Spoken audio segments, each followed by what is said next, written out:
Ils ont mis même pas une semaine à assembler toute la maison. J'ai conçu cette maison avec ma femme, Anne Gaillet, qui est architecte aussi.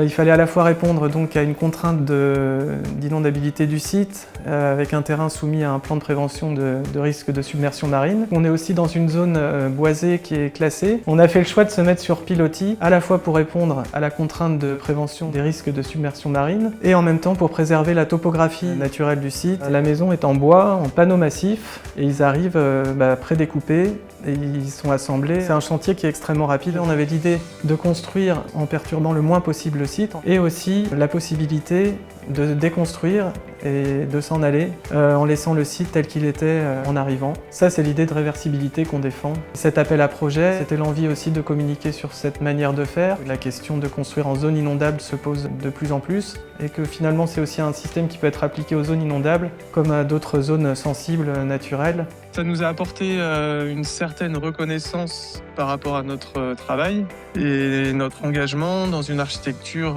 résiliente. C'est carte en plus à présenter un peu à nos maîtres d'ouvrage qui crédibilise notre posture et notre expérience sur ces enjeux de résilience.